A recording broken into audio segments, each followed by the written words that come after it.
नामांकन के चुनाव के लिए बिजनौर कलेक्ट्रेट में नामांकन की प्रक्रिया चल रही है, जिसके चलते आज शुक्रवार को बसपा प्रत्याशी कुंवरानी रुचि बोरा ने कलेक्ट्रेट जाकर अपना नामांकन पत्र दाखिल किया।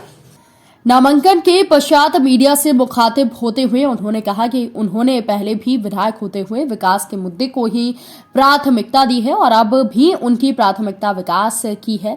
इस दौरान रुचि वीरा ने कहा कि उनका परिवार पहले से ही विकास और भाईचारे के ऊपर विश्वास रखता है। उन्होंने भी अपना मुकाबला बीजेपी से ही माना है। उन मुद्दों को लेकर आपने चुनाव मैदान में है? देखिए, मेरा तो हमेशा ही विकास का मुद्दा है, भाईचारे का मुद्दा है। भाई यही मुद्दे हैं कि भाई क्षेत्र के लोगों को सहूलियतें मिले, अच्छा इलाज मिले, अच्छी शिक्षा मिले, अच्छा स्वास्थ्य मिले, यही मुद्दे हैं। मैडम, चुनाव में क्या आप मुख्य मुकाबला किससे मान रही हैं अपना? भाई बीजेपी का और हमारा ही चुनाव होना है बस, और तो क्या आमने सामने का ही चुनाव है। क्या प्राथमिकता रहेगी आपकी?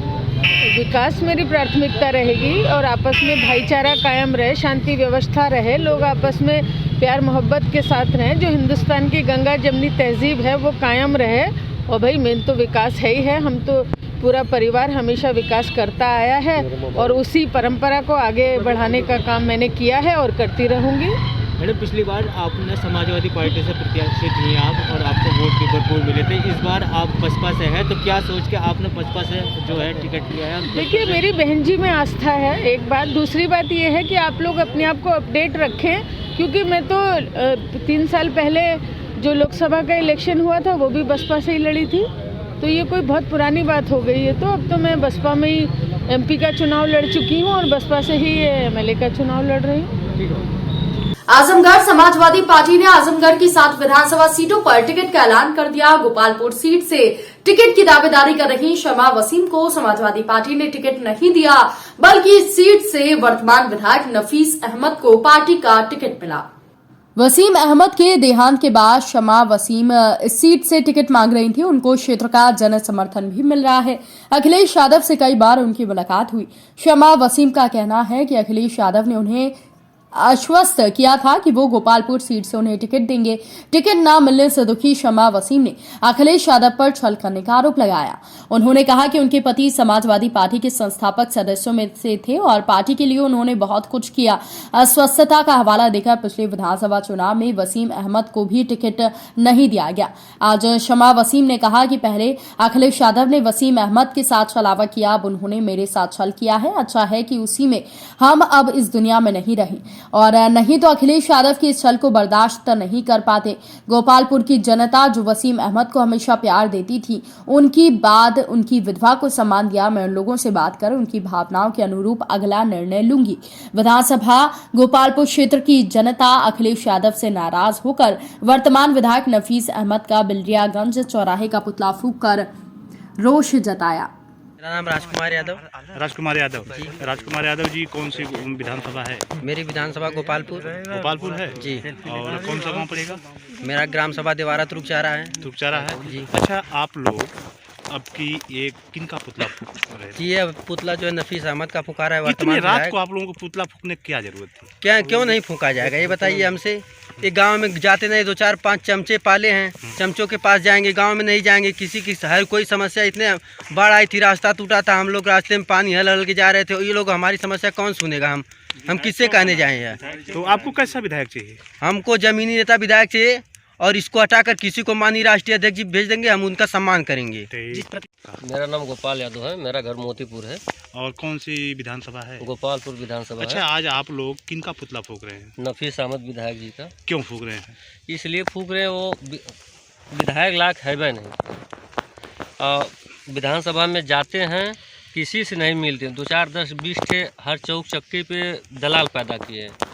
और जैसे ये भाई साहब हमारे बता रहे थे, बरौली ग्राम सभा में एक राजभर बस्ती में मीटिंग की कि सांसद जी अखिलेश यादव जी आ रहे हैं चुनाव लड़ने, आप लोग राजभर भाई मिलकर सभी लोग वोट दीजिए। अगर सांसद हो जा रहे हैं, यहाँ से जीत के जा रहे हैं, तो हम आप लोगों के गांव में 100-200 मीटर RCC या इंटरलॉकिंग लगवा देंगे। आप लोग कैसा विधायक चुनना चाहते हैं गोपालपुर से? हम लोग ईमानदार विधायक चुनना चाहते हैं, जो कि पब्लिक या विधानसभा में बीच रहें, काम करें, विकास करें। हम लोग ऐसा विधायक चुन रहे हैं। सभा कैकोली के हैं और विधानसभा विधानसभा गोपालपुर। आज आप लोग किनका पुतला फूक रहे हैं? नफीस अहमद जी जो हमारे यहाँ वर्तमान विधायक है समाजवादी पार्टी से, इनका पुतला फूक रहे हैं। किस लिए फूक रहे हैं? इसलिए कि हमारे विधानसभा में रहते हैं नहीं, इधर उधर जाते हैं। अगर कहीं पे कोई क्षेत्र का आदमी दिखाई देता है इनको तो बोलता है विधायक जी नमस्ते प्रणाम करता है, तो उधर देखते नहीं हैं। तो और उनको तो आपके राष्ट्रीय अध्यक्ष टिकट भी दे दिए आपकी बात। जी यही हमारी राष्ट्रीय अध्यक्ष जी यही गलती कर दिए हैं। अगर इस आप लोगों को कैसा विधायक चाहिए? हमको नफीस को हटाए और किसी विधायक नफीस जी का जी क्या कारण है? कारण है कि माननीय आदरणीय अखिलेश यादव जो गोपालपुर का टिकट दिए हैं वो गलत आदमी के हाथ में दे दिए हैं, इसीलिए हम लोग इनका विरोध करके इनका पुतला फूक रहे हैं। अरे 5 साल विधायक थे, वो बोले हमने बहुत विकास किया है, विश्वास करके फिर राष्ट्रीय अध्यक्ष जी ने हमको टिकट दिया है, तो फिर आप लोग 5 साल ये विधायक थे, क्षेत्र में कभी गए नहीं। पहली बात विधायक थे तो गांव में जाके इनके जनता की समस्या सुननी चाहिए थी, कभी ये जनता के बीच में गए नहीं। आप लोगों को कैसा विधायक चाहिए? विधायक हम लोगों को जो ज़मीनी स्तर का नेता वही तो भाई विधायक वही होना चाहिए, वैसे ही होना चाहिए। और आदरणीय अखिलेश जी नफीस जी को हटा के किसी को टिकट दे दे, हम लोग उनका सम्मान करेंगे। विधानसभा चुनाव को शांतिपूर्ण संपन्न कराने के लिए चुनाव आयोग ने कमर कस ली है। पुलिस अधीक्षक राजेश द्विवेदी के निर्देश पर क्षेत्राधिकारी बिलग्राम के नेतृत्व में थाना अध्यक्ष सुब्रत नारायण तिवारी, 61 चौकी इंचार्ज मोइन अहमद खां पुलिस बल के साथ 44वीं बटालियन 703C कंपनी एसएसबी के जीडी सहायक कमांडेंट राधा कृष्णन के साथ कस्बा 61 से पहुतेरा तक आगामी विधानसभा चुनाव 2022 की शांति सुरक्षा व्यवस्था कायम रखने के लिए थाना क्षेत्र के क्रिटिकल मतदान केंद्र पर फ्लैग मार्च उन्होंने किया। साथ ही साथ क्षेत्र के 61 जलिहापुर समूखा पर नखा समूखा नेवादा के लोगों से समन्वय स्थापित करते हुए आगामी विधानसभा चुनाव को आदर्श आचार संहिता का पालन करते हुए लोगों को निर्भय होकर निष्पक्ष रूप से मतदान का भरोसा दिलाया। इस मौके पर चौकी incharge Moin Ahmed Khan, head constable Rakesh Mishra, Sunil Srivastava, constable Rajneesh Shukla, Ankit Tiwari, Sunil Kumar, Krishna Chandra Yadav आदि लोग मौजूद थे। जनपद बदायूं की 112 विधानसभा बिसोली रिजर्व से जयपाल सिंह ने बहुजन समाज पार्टी से आज अपना नामांकन करवाया। जिलाध्यक्ष हेमेंद्र गौतम और बिसोली विधानसभा प्रभारी ज्ञान सिंह पाल ने साथ जाकर नामांकन कराया और बहुजन समाजवादी के कार्यकर्ता इस दौरान मौजूद थे। जयपाल सिंह ने बताया कि हमारी सरकार आने पर सबसे पहले हमारे क्षेत्र के सड़कों, स्वास्थ्य सुविधा और शिक्षा पर काम किया जाएगा। योगी शासन में क्षेत्र में कोई भी विकास कार्य नहीं हुआ, रुके हुए कार्य को हमारी सरकार आने पर पूरा किया जाएगा। वहीं जिलाध्यक्ष ने बीजेपी पर जमकर निशाना साधा।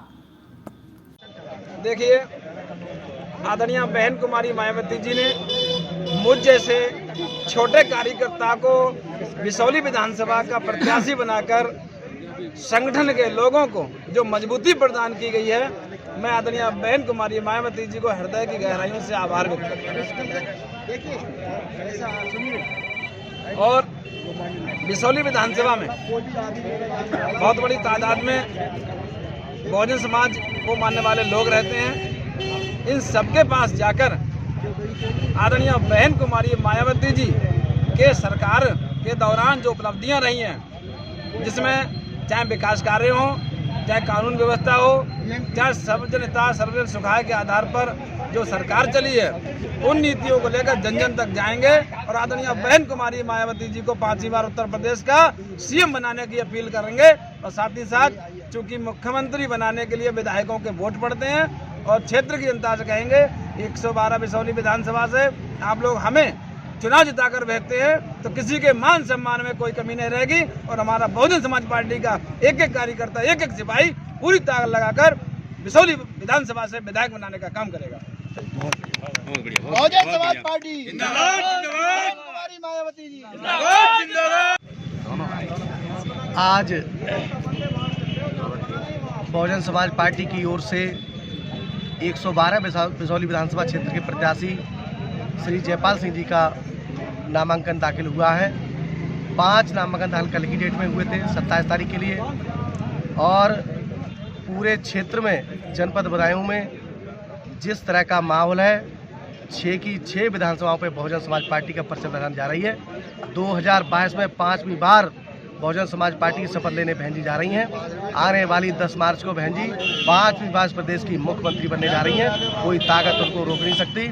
आज पूरे उत्तर प्रदेश में भारतीय जनता पार्टी की 5 साल की सरकार को देखा, देश का किसान परेशान रहा, देश का नौजवान परेशान रहा, नौजवान को रोजगार नहीं मिला। जो रोजगार मांगने गए थे उनको रोजगार नहीं मिला, लेकिन लाठी डंडों से उनको मार पीट के भगाने का काम इस सरकार के लोगों ने कर दिया। नौकरी खाने का काम सरकार के लोगों ने कर दिया। आज पूरा प्रदेश इस आग की भट्टी में जल रहा है। ये ज्वलंत जो समस्या है, इस समस्या का निदान कोई कर सकता है तो वो एक ही नेता है, बहुजन समाज पार्टी की बहन कुमारी मायावती जी। निश्चित रूप से जिस तरह से सरकार माननीय बहन जी ने चलाई, जनपद बदायूं में जो चारों तरफ 2 गंगा हैं, दोनों गंगाओं के बीच में गंगा जमुनी सरस्वती तहजीब हमारी है, उसके बीच में हम बसते हैं। अपनी सरकार में 9 पुल बनाने के बाद जो समग्र विकास क्षेत्र का किया, आज आप चले जाओ काशीराम आवास नवादा से लगे हुए हैं, बहुत शानदार जगह पे, जहाँ गरीब कभी सोच नहीं सकता मकान लेने की। बहन कुमारी मायावती ने मानवर काशीराम शहरी विकास योजना के अंतर्गत 2 room, latrine, bathroom, light free देने का काम किया, नगर पालिकाओं तक देने का काम किया।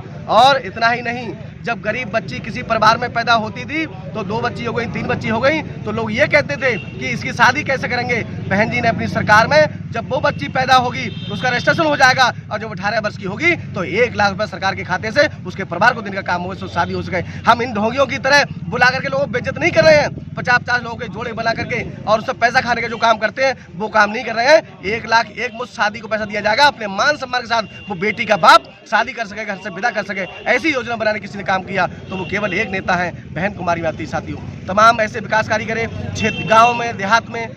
डॉक्टर भीमराव अंबेडकर समग्र विकास योजना, जिसमें 13 बिंदुओं पर काम होता है। अगर बहुजन समाज पार्टी की सरकार बनी, मैं आपको आश्वस्त करना चाहता हूं कि जो भाजपा के लोग, समाजवादी के लोग, कांग्रेस के लोग जो सांसद विधायक रहे हैं वो गांव को गोद लेने की बात कर रहे थे। आज 5 साल में जो गांव गोद लिया है उस गांव को उठाकर देख लीजिए, वो गोद में रह गया, उसका विकास कार्य नहीं हुआ। लेकिन माननीय बहन जी ने जो गाँव डॉक्टर भीमराव अंबेडकर समग्र विकास योजना के तहत जो चयनित कराए, उन गाँव में जाकर देख लो, सीसी, खड़ंजा, नाली, पक्की, विद्यालय, शौचालय, तमाम तरह की व्यवस्थाएं आपको मिलेंगी। फतेहगंज जौनपुर सिकरारा थाना क्षेत्र के सुरूवार पट्टी निवासी सुरजीत कुमार सिंह के पुत्र देवांश सिंह उम्र लगभग 12 साल की ट्रैक्टर ट्राली की चपेट में आने से दर्दनाक मौत हो गई। मृतक बालक साइकिल से अपने पुराने घर से नए घर जा रहा था। जैसे ही अपने नए घर के सामने पहुंचा था, पीछे से तेज रफ्तार ट्रैक्टर ट्राली की चपेट में आ गया। मौके पर बालक की मौत हो गई। गुस्साए ग्रामीणों ने ट्रैक्टर ट्राली में आग लगा दी। वहीं सूचना मिलते ही सिकरारा थाना अध्यक्ष पुलिस बल के साथ पहुंचकर शव को कब्जे में लेकर पोस्टमार्टम के लिए भेजकर आवश्यक कार्यवाही में लगे हुए हैं। घटना के बाद तनावपूर्ण माहौल को देखते हुए सिकरारा, बख्शा, लाइन बाजार के साथ तीनों थानों की भारी मात्रा में पुलिस फोर्स के साथ सीओ सहित एसपी अजय साहनी घटनास्थल पर मौजूद हैं।